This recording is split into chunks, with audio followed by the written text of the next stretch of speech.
میں بار بار ایک حدیث بیان کرتا ہوں, بہت دفعہ بیان کی, آپ ممکن ہے بور ہونا شروع ہو جائیں, لیکن میں بیان کرنے سے بور نہیں ہوتا, کیونکہ وہ ایسی حدیث ہے نا کہ جو میں سمجھانا چاہ رہا ہوں وہ حدیث 2 اور 2 4 کی طرح سمجھا دے گی آپ کو.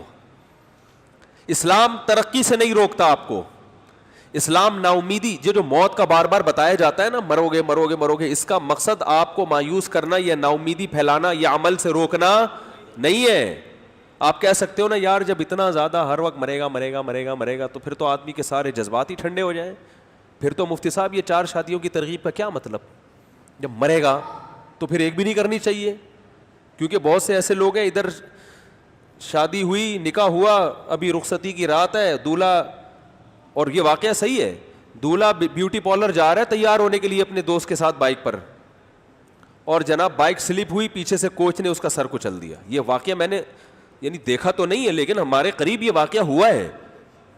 بیچاری دلہن بیٹھی ہوئی ہے, دولہا کا انتظار ہو رہا ہے جی کھانے پر, دولہا صاحب ابھی آ رہے ہیں, اور جناب وہ بائک سلپ ہوئی اور پیچھے سے کوچ نے سر کچل دیا, مر گیا دولہا. بہت ہوئے ایسے واقعات. کوئی شادی سے 1 دن پہلے مر گیا, کوئی 2 دن بعد مر گیا, کوئی 3, کوئی جس دن بچہ پیدا ہوا اس دن مر گیا, کوئی بیچارہ بچہ پہلا بچہ پیدا ہونے سے 2 دن پہلے مر گیا, بچہ یتیم پیدا ہوا ہے. سب کچھ دنیا میں ہوتا ہے اور ہوتا رہے گا, چاہے سائنس ترقی کی انتہا کو پہنچ جائے, مگر ان حادثات سے دنیا کی کوئی طاقت نہیں روک سکتی. دیکھو کیسی کیسی ویکسینیں ایجاد ہو گئی ہیں, بہت جو بیماریاں جو دنیا میں خطرناک ترین سمجھی جاتی تھی, ان بیماریوں کی دوائیں ایجاد ہو گئی ہیں. اب وہ خطرناک نہیں رہی ہیں. چیچک کتنی خطرناک بیماری تھی, چیچک کا جڑ سے خاتمہ ہو گیا, ایسی ویکسین ایجاد ہو گئی. پہلے ہمیں یاد ہے بچپن میں کچھ لوگ نظر آتے تھے جن کے منہ پہ بہت بڑے بڑے داغ ہوتے تھے, کھڈے پڑے ہوئے ہوتے تھے, بڑی خطرناک بیماری تھی. اب کوئی بھی ایسا نظر نہیں آتا, ویکسین ایجاد ہو گئی. لیکن کیا مطلب, بیماریاں ختم ہو گئی؟ کورونا کی بیماری پھیلی ہے, پوری دنیا کو ہلا کے رکھ دیا اس نے, پوری دنیا کو پورا. بڑے جو ماہرین ہیں نا وہ کہتے ہیں جب کورونا ختم ہوگا نا تو دنیا ایسے پلٹ چکی ہوگی, بالکل دنیا ایک نئی دنیا بن چکی ہوگی. بہت سے ترقی یافتہ ملک تنزل میں جا چکے ہوں گے, بہت سے غریب ملک اٹھ چکے ہوں گے, بہت سے غریب لوگ امیر بن چکے ہوں گے, بہت سے امیر غریب ہو چکے, بالکل پلٹ جائے گی دنیا. یہ میں نہیں کہہ رہا, یہ بڑے بڑے ماہرین کہہ رہے ہیں. بہت کچھ چینج ہو رہا ہے. کرونا نے اتنا سا وائرس ہے, ہلا کے رکھ دیا ہے سب کو, اور یہ وائرس ایسا عجیب و غریب وائرس ہے, ہر ملک میں اپنی شکل چینج کر کے جا رہا ہے. پاکستان میں کسی اور اسٹائل میں آیا, انڈیا میں کسی اور اسٹائل میں. دنیا پاگل ہو گئی ہے اس کے کہ یہ ہے کیا.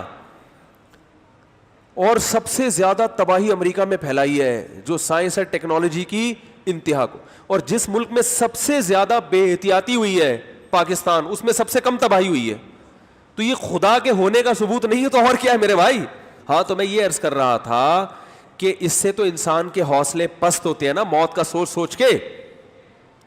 ارے موت کا سوچ سوچ کے حوصلے پست ہوں گے نا, یار یہ کیا ہے یار, یہ تو کل بھی مر سکتا ہوں, آج بھی مر سکتا ہوں. پھر تو 4 شادیاں کیا انسان ایک بھی نہ کرے. جیسے میں نے جب دوسری شادی کی نا, تیسری کی سوری, تو وہاں یہاں ایک بوڑھے میاں کو پتہ چلا میرے گھر کے باہر گاڑیاں کھڑی ہوئی تھیں. میرے پہلے بھی بچے ماشاءاللہ کھیلتے رہتے تھے باہر, وہ بھی تعداد میں تھوڑے سے دوسروں سے زیادہ تھے, تو وہ دیکھتے تھے مولوی صاحب کے ماشاءاللہ اتنے سارے بچے. تو جب میرے گھر کے باہر گاڑیاں واڑیاں آئیں, وہ لڑکی والے آئے, تو وہ ایک بوڑھے میاں یہاں آئے, انہوں نے پوچھا یہ کیا ہو رہا ہے, مفتی صاحب کے گھر کے باہر اتنا رش کیوں ہے؟ تو کیا مفتی صاحب نے شادی کی ہے. تو ایسے غصے میں کانپنے لگے. میں بھی ان کی پوری ایکٹنگ نہیں کر سکتا, ایسے کانپتے ہوئے کہنے لگے, ممبر پہ بیٹھ کے کہتے ہیں دنیا مسافر خانہ ہے, اور حرکتیں دیکھو ان کی. ممبر پہ بیٹھ کے کہتے ہیں مرنا ہے, موت کبھی بھی مر سکتے ہیں, کوئی متعین وقت نہیں ہے, ہمیں کچھ نہیں پتا, کسی بھی وقت دنیا سے جا سکتے ہو, آج نہیں تو کل, کل نہیں تو پرسوں, ہر وقت موت کے لیے تیار رہو. اور حرکتیں دیکھو, 2 پہلے سے اور اب ایک اور ہے بھائی, حرکتیں دیکھو ان کی کیا ہیں. سمجھ میں آ رہی ہے بات؟ تو اپنے لحاظ سے بالکل ٹھیک کہہ رہے تھے بھائی, جب یہ مسافر خانہ ہے, آج نہیں تو کل مر سکتے ہو, کل نہیں تو پرسوں, تو ایک شادی کی بھی کیا ضرورت ہے بھائی. تو آپ کہہ سکتے ہیں مفتی صاحب آپ خود بھی تو پیسے کمانے کی ترغیب دیتے ہیں, اور آپ خود بھی تو شادیوں کی بھی ترغیب دیتے ہیں, اور بچے پیدا کرنے کی اس سے بہت اسپیڈ کے ساتھ ترغیب دیتے ہیں. ترغیب تو سب لوگ دیتے ہیں, لیکن آپ کی اسپیڈ تھوڑی سی بولو بھائی زیادہ ہے, ٹھیک ہے نا. اور تو یہ سب چیزیں جب دنیا مسافر خانہ ہے, مرنا ہے اور یہ ہے, تو کیا ضرورت ہے ان بکھیر. تبھی ہمارے بہت سے دیندار لوگ جو دین کی طرف مکمل آتے ہیں اپنے خیال کے مطابق, تو وہ رہبانیت کی طرف چلے جاتے ہیں. رہبانیت کا مطلب دنیا سے بے رغبت. پھر وہ نہ کماتے ہیں نہ کوئی ترقی کا ان میں ذوق شوق. وہ کہتے ہیں دنیا مسافر خانہ, بس ہمیں تو ایک پیالہ ہونا چاہیے پانی پینے کے لیے, اور ایک روٹی مل جائے کہیں سے, اور ایک جنگل میں ہم رہ لیں, اور اتنا پیسہ کیا کرنا ہے. اور پھر وہی جو آج کل اسٹائل چل رہا ہے, صحت کی تو حفاظت کی فکر بالکل بھی نہیں کرتے, اس کو حب دنیا سمجھتے ہیں. اگر کوئی کورونا سے بچنے کی ترغیب دے رہا ہے, مجھے میسیجز آتے ہیں میرے پاس, مفتی صاحب آپ موت سے بہت ڈرنے لگے ہو. جب کورونا پھیلا ہوا تھا نا, میں نے احتیاطیں کہتا تھا لوگوں کو, مفتی صاحب اب آپ وہ مفتی صاحب نہیں رہے. ایسے بھی میسیج آئے, مفتی صاحب اب آپ وہ نہیں رہے, اب آپ کو شہرت ملی ہے تو اب آپ کیا ہو گئے ہو, موت سے ڈرنے لگے ہو, اب آپ چینج ہو گئے ہو, اب آپ لوگوں کو کرونا اللہ کے بجائے کرونے سے ڈرا رہے ہو آپ. اس طرح کے بہت آتے ہیں میرے پاس میسج. تو تصور یہ بن چکا ہے جو دیندار بنتا ہے کہ دنیا رہبانیت ہے, دنیا سے کیا ہے دور, ترقی نہیں کرنی. بعض تو انگلش سیکھنے کو حرام سمجھتے ہیں. اب تک انگلش سیکھنے کو سمجھتے ہیں کہ یہ آدمی کیا ہو گیا, ماڈرن ہو گیا ہے. ارے گراؤنڈ ریئلٹی ہے بھائی, آپ کے سیکھنے نہ سیکھنے سے کچھ نہیں. بین الاقوامی زبان کیا بن چکی ہے, آپ دنیا میں کہیں بھی جاؤ گے انگلش کے بغیر آپ کا گزارا نہیں ہے. تو اب آپ نہ سیکھ کے خود پیچھے رہ جاؤ گے, دنیا کو کوئی نقصان نہیں ہوگا اس سے, آپ پیچھے رہ جاؤ گے. آپ اپنی اولاد نہیں پوچھے گی آپ کو تھوڑے دنوں میں, وہ کہے گی ابا نے ہمیں کچھ سکھایا ہی نہیں, بس یہ سکھائیے دنیا مسافر خانہ, مسافر خانہ, مسافر خانہ. تو اب سوال یہ پیدا ہوتا ہے کہ موٹیویشن بھی ملے, ترقی بھی ہو, لیکن دنیا کو ہم مسافر خانہ بھی سمجھیں. تو اس کا صرف ایک طریقہ ہے جو اسلام کے علاوہ کسی کے باپ کے پاس اس کا جواب بولو بھائی نہیں ہے. اسلام کے علاوہ جتنی موٹیویشن ہے نا, وہ دنیا کی محبت سکھاتی ہے, لالچ سکھاتی ہے آپ کو. وہ کیا سکھائے گی آپ کو, لالچ, ہوس. موت کو نہیں آنے دیں گے درمیان میں, بلکہ آپ کو موٹیویٹ کریں گے, ابھی آپ نے زندہ رہنا ہے, نہیں مرنا آپ نے. بلکہ کینسر کا مریض جس کو ڈاکٹر نے کہہ دیا نا تو نے کل مرنا ہے, اس کو بھی تسلی, نہیں یہ تو ایسا ہی ہے, آپ نے لڑنا ہے اس کینسر سے, ہمیں پتہ ہے آپ جنگ جیت جاؤ گے, آپ لڑو گے.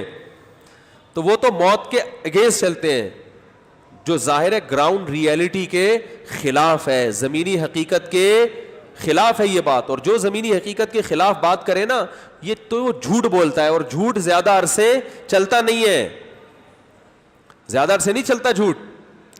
دیکھو ڈاکٹر نے آپ کو کہہ دیا کینسر ہے, ساری رپورٹیں آ گئی کینسر ہے, اب آپ کسی کینسر کے مریض کو تسلی کے لیے کہو نہیں یہ سب رپورٹیں جھوٹ ہیں, تو ممکن ہے تھوڑی دیر کے لیے تسلی ہو جائے. لیکن جب ہر ڈاکٹر کو دکھائے گا سب کہہ رہے کینسر ہے, کینسر ہے, کینسر ہے, پھر جب آپ سے ملتا ہے آپ کہتے ہیں نہیں کینسر نہیں ہے, تو تھوڑے دنوں تک تو اس کو تسلی ملے گی. اس کے بعد بولے گا بھائی, اب پھر جو آپ کی صحیح باتیں ہوں گی نا وہ اس کو بھی نہیں مانے گا. تو اسلام نے جو بتایا ہے نا وہی جو میں بیان میں بتاتا ہوں. رسول اللہ صلی اللہ علیہ وسلم نے ایک صحابی کو دیکھا درخت لگا رہے ہیں, یہ مثال سنی ہے نا, ایک اور دفعہ میرے مشورے پہ سن لیں آپ, مثالیں تو بار بار آئیں گے نا, دماغ میں اچھی طرح گھس جاتی ہیں. آپ صلی اللہ علیہ وسلم نے ایک صحابی کو دیکھا درخت لگا رہے ہیں, آپ نے فرمایا کہ یہ تو کئی سال کے بعد پھل دے گا, تمہیں یقین ہے کہ تم اتنے سال زندہ رہو گے؟ ہے بھائی. فرمایا موت یہاں پر ہے اور امیدیں اتنی دور, لمبی لمبی. ایک حدیث میں آپ نے اشارہ کیا کہ انسان کی موت یہاں سوار ہے گردن پہ, اور پلاننگ کیا کر رہا ہے, وہ لمبی لمبی پلاننگ کر رہا ہے. تو اس حدیث سے پتہ چلتا ہے کہ نبی صلی اللہ علیہ وسلم درخت لگانے سے منع کر. درخت بھی ترقی کی ایک قسم ہے نا. ارے درخت کیوں لگاتے ہیں, اس لیے کہ آج انویسٹ کروں گا کل اس کا فائدہ اٹھاؤں گا, یہی مقصد ہے نا. تو یہ درخت کی مثال میں تمام چیزیں آ گئی. آج تعلیم حاصل کرنے کے لیے اپنے ٹائم کو انویسٹ کرتے ہو, کل اس ایجوکیشن کا فائدہ اٹھاتے ہو. یہ ٹائم کی انویسٹمنٹ ہے یا نہیں ہے؟ آج آپ کسی بزنس میں پیسہ لگاتے ہو, کل فائدہ اٹھاؤ گے, یہ پیسے کی انویسٹمنٹ ہے یا نہیں ہے؟ تو ہر قسم کی جب ترقی اس وقت تک نہیں ہوتی جب تک آج آپ کچھ خرچ نہیں کرتے. آج قربانی دیتے ہو کس کے لیے؟ آنے والے کل کے لیے. پیڑے کھانے سے تو کچھ نہیں ہوتا نا, کچھ تو کرنا پڑتا ہے آپ کو. میں جو یہاں بیٹھ کے بیان کر رہا ہوں تو یہ بھی ایک قسم کی انویسٹمنٹ ہے نا, اپنے گلے کو استعمال کر رہا ہوں, اپنے ٹائم کو استعمال کر رہا ہوں. کیوں میرے ذہن میں ہے کہ یہ میرا ٹائم جو خرچ ہو رہا ہے یہ بھی ایک انویسٹمنٹ ہے جس کا فائدہ مجھے اللہ سے امید کرتا ہوں آخرت میں ملے گا, اور دنیا میں یہ ملے گا کہ لوگوں کو موٹیویشن ملے گی, لوگ سیدھے راستے پہ چلیں گے, چلانے والے تو اللہ کی ذات ہے. تو جو بھی کچھ کر رہا ہے اس کے پیچھے فیوچر ہوتا ہے, اور اگر فیوچر ہی کو مارکیٹ سے نکال دیں آپ ڈرا کے کہ کل ہی مر گئے تو کیا ہوگا, تو جب فیوچر ہی نہیں ہے تو آج کچھ کرے گا وہ ہے بھائی جو بچے اسکول میں پڑھ رہے ہیں, ایک لڑکا MBA کر رہا ہے, بڑی محنت کر رہا ہے, اطلاع آئی کہ MBA کرنے والوں کے لیے جابس ہی پاکستان میں ختم ہو گئی ہیں. میرا خیال ہے آخری پیپر بھی اگر رہ گیا ہوگا نا وہ پیپر بھی دینے نہیں جائے گا, کہے گا جب اس کا کوئی فیوچر ہی نہیں, میرا دماغ خراب ہے میں کیوں جاؤں. کیا خیال ہے بھائی؟ تو جیسے پیپر کینسل ہو سکتا ہے زندگی بھی تو کینسل ہو سکتی ہے, یہ بھی تو اعلان ہو سکتا ہے آپ کا یہ آخری دن ہے. تو نبی صلی اللہ علیہ وسلم ان صحابی کو یہ فرما رہے ہیں کہ موت یہاں رکھی ہوئی ہے اور پلاننگ اتنے سالوں, تمہیں کیا پتا کہ کل تک زندہ رہو گے کہ نہیں رہو گے. درخت 5 سال کے بعد پھل دیتا ہے کھجور کا.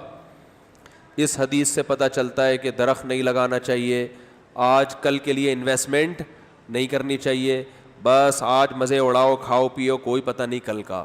اس حدیث سے بظاہر یہ پتہ چلتا ہے کہ نہیں چلتا, اگر چلتا ہے تو بولے ہاں چلتا ہے, تاکہ مجھے پتہ چلے کہ کچھ سمجھ میں آ رہا ہے کہ نہیں آ رہا. تو اگر صرف اتنی حدیث ہوتی تو ہم درخت کبھی بھی نہ لگاتے. اسلام میں درخت لگانا اچھا کام نہ ہوتا. جہاں جتنے نیک لوگ رہتے وہاں زمین چٹیل ہوتی, اور جو جتنے برے لوگ ہوتے وہاں گرینری بہت زیادہ ہوتی, کیونکہ ان میں دنیا کی محبت ہوتی. وہ درخت لگاتے کہ فائدہ ہوگا, آکسیجن ملے گی. کیا خیال ہے؟ لیکن صرف ایک حدیث نہیں ہے, دوسری حدیث بھی ہے. آپ صلی اللہ علیہ وسلم نے فرمایا, صحیح مسلم کی حدیث, جس نے درخت لگایا اور قضا آ گئی, موت آ گئی اس کی, اتفاق سے مر گیا, تو آپ نے فرمایا اس درخت سے جب تک لوگ تو دور کی بات پرندے بھی فائدہ اٹھائیں گے اس کو ثواب بولو بھائی ملے گا. ایک حدیث میں درخت سے منع کیا جا رہا ہے, دوسری میں درخت کی ترغیب دی جا رہی ہے. بتاؤ ایک ہی پیغمبر جو سچے بھی ہوں, دو اپوزٹ اور دو متضاد باتوں کا حکم دے سکتے ہیں؟ ارے آپ کے ابا کہہ رہے ہیں یہ کام کرو, پھر کہہ رہے ہیں نہیں کرو. آپ کہیں گے ابا کو سمجھ میں نہیں آ رہا, آپ کروانا چاہ رہے ہو کہ رکوانا چاہ رہے ہو؟ میں آپ سے کہتا ہوں پانی لے کر آؤ, آپ جانے لگتے, میں کہتا ہوں نہیں لے کر آؤ. آپ کہو گے بھائی کیا ہے, آپ استاد جی کیا ہو گیا آپ کو, کہو گے نا. ادھر آپ کہہ رہے تھے لے کر آؤ, ادھر آپ کہہ رہے ہو کہ نہیں لے. میں آپ سے کہہ رہا ہوں پیسے کماؤ, پھر کہہ رہا ہوں نہیں کماؤ. یار یہ کیا مذاق بنایا ہے؟ آپ یہ بولو گے نا کنفیوز ہو جاؤ گے. تو ادھر حدیث میں آؤ, آپ ان صحابی کو کہہ رہے ہیں درخت لگا رہے ہو, تمہیں کیا پتا یار تم زندہ بھی رہو گے کہ نہیں رہو گے. مطلب یہی ہے کہ نہیں لگاؤ, چھوڑو, کیا دنیا مسافر خانہ ہے. دوسری حدیث میں کہہ رہے ہیں لگاؤ. تو ظاہر ہے پہلے جو درخت سے روکا جا رہا ہے اس میں درخت لگانے والے کی نیت کچھ اور تھی. جہاں ترغیب دی جا رہی ہے وہاں آپ کی نیت کو کیا کیا جا رہا ہے, چینج. درخت بھی ترقی کی ایک علامت ہے. انویسٹمنٹ ہے, کل پھل ملے گا. ترقی کا مطلب کیا ہوتا ہے؟ کل پھل ملے آپ کو, کل آپ کی حالت آج کی حالت سے بہتر. ہمارے کچھ دوست بیٹھے ہوئے تھے, ترقی کے لفظ کو ڈیفائن کرنے میں ان کا جھگڑا ہو گیا کہ ترقی کسے کہتے ہیں. ایک نے کہا ترقی کہتے ہیں کہ آپ بہت بہت اچھے ہو جاؤ, پیسہ بہت آ جائے, صحت بہت اچھی ہو جائے. بہت ساری بحث ہو رہی تھی تو مجھے بھی انہوں نے بلایا. انہوں نے کہا کہ مفتی صاحب آپ بتاؤ ترقی کی ڈیفینیشن کیا ہے مختصر لفظوں میں. میں نے کہا ترقی کی ڈیفینیشن یہ ہے کہ آپ کی جو کل والی حالت ہے آج والی حالت سے بہتر ہو. بہت بہتر ہو, کم بہتر ہو, یا بدتر ہی ہو لیکن آج سے کم بدتر ہو. آج جتنی بدتر ہے کل اس سے تھوڑی سی کم بری ہو, یعنی ایک اسٹیپ آپ اوپر چلے جائیں. اٹ از کالڈ, وہ جب بھی میں یہ سناتا ہوں نا مجھے وہ لطیفہ ضرور یاد آتا ہے. ایک ٹیچر نے بچے سے پوچھا کہ نیوٹن کا قانون سناؤ. اس نے کہا مس آخر سے آتا ہے. اس نے کہا چلو آدھا سنا دو آخر سے. کہتے ہیں and it is called Newton's law. آخر میں یہی آتا ہے نا, is called Newton's and it is called Newton's law, یا تھرڈ لا یا سیکنڈ لا یا فرسٹ لا. تو اٹ از کالڈ ترقی. تو درخت میں بھی یہی ہوتا ہے کہ آپ کی آج کی حالت سے کل کی حالت کیا ہو جاتی ہے بہتر, کیونکہ آج آپ کے پاس ایک آم ہے, بیج اس کی قربانی دو گے نا, بیج ڈال دو گے تو کل سینکڑوں آم آئیں گے آپ کے پاس. آج آپ نے آم کی ایک گٹھلی کی قربانی دی, کل کیا مل گیا؟ سینکڑوں آم. آپ ایک کھجور کی گٹھلی دفن کر دی, کل کیا مل گیا؟ تو یہ ایک مثال ہے, کہ ایگزامپل ہے. تو اس میں نبی صلی اللہ علیہ وسلم نے بتا دیا ہر وہ ترقی جس کے پیچھے آخرت نہیں ہے اس ترقی سے اسلام آپ کو روکتا ہے, اور ہر وہ ترقی جس کے پیچھے کیا ہے؟ آخرت کا تصور ہے, تو اس ترقی کی اسلام آپ کو ترغیب دیتا ہے. اور پھر اس میں یہ بحث ہی ختم کہ کل مر گئے تو کیا ہو گیا, کوئی بات نہیں, کل مر گئے درخت تو لگ گیا نا, ثواب آپ کو کیا ہو گیا؟ مل گیا. آپ نے پھل نہیں کھایا, قوم کھائے گی, آپ کو اس کا پھل ملتا رہے گا, زندہ رہے تو دنیا میں, مر گئے تو قبر میں. تو بتا دیا ترقی کرنی ہے لیکن آخرت کی نیت سے, اور ان کاموں میں ترقی کرنی ہے جس کا آخرت میں فائدہ بھی ہو. گٹکے کی دکان کھول کے پیسہ کما لیا تو اس پیسے سے آخرت میں فائدہ نہیں ہوگا. سمجھتے ہو گے نہیں سمجھتے؟ سگریٹ کی دکانوں سے بزنس کر لیا, آخرت میں فائدہ نہیں ہوگا. قوم کو کیا کھلا رہے ہو بھائی تم؟ جائز ہے سگریٹ کا, علماء کا اختلاف ہے اس میں, لیکن کیونکہ اچھا کام تھوڑی ہے. تو ایسی چیز کو ہدف بنانا ہے, ایسی چیز کو ہدف بنانا ہے جس میں لوگوں کو فائدہ ہو. تو اگر زندہ رہے تو خود فائدہ اٹھاؤ, اللہ کی نعمتیں, گاڑی کا فائدہ, مکان کا فائدہ, گھر کا فائدہ, اولاد کا فائدہ اٹھاؤ. مر گئے تو کوئی ٹینشن نہیں ہے, یہ اولاد کل آپ کے لیے دعائیں کریں گی, آخرت میں بھی فائدہ ہوگا. پھر یہ کہ چھوٹے چھوٹے بچے چھوڑ کے چلا گیا, ہائے ہائے, ابھی تو کوئی مسئلہ نہیں ہے بھائی, چھوڑ کے نہیں چلا گیا. وہ ایک صاحب نے ہمارے محلے میں گھر بنایا, گھر میں داخل ہونے سے پہلے انتقال ہو گیا. میں پہلے جہاں رہا کرتا تھا, اور اللہ کی قدرت, جس دن شفٹ ہونا تھا ان کو اٹیک ہوا, مر گئے وہ. لوگ افسوس کر رہے ہیں یار ایک ہفتہ رہنا ہی نصیب ہو جاتا. تو میں کہہ رہا تھا ایک ہفتہ رہ کے بھی مر جاتے تو انجام تو وہی ہونا تھا جو ایک ہفتہ پہلے مر کے ہوا. لوگ اس پہ افسوس کرتے ہیں, پاگلوں والی باتیں ہیں. ارے یہ بولو اگر انہوں نے گھر یہ بنایا تھا آخرت کو سامنے رکھ کر کہ میں اس لیے بنا رہا ہوں کہ میرے بچے دھکے نہ کھائیں, لوگوں کے سامنے بھیک نہ پھیلائیں, تو گھر میں داخل ہونے کے بعد مریں یا داخل ہونے سے پہلے مریں, ان کی صحت پہ کوئی فرق بولو بھائی نہیں پڑتا.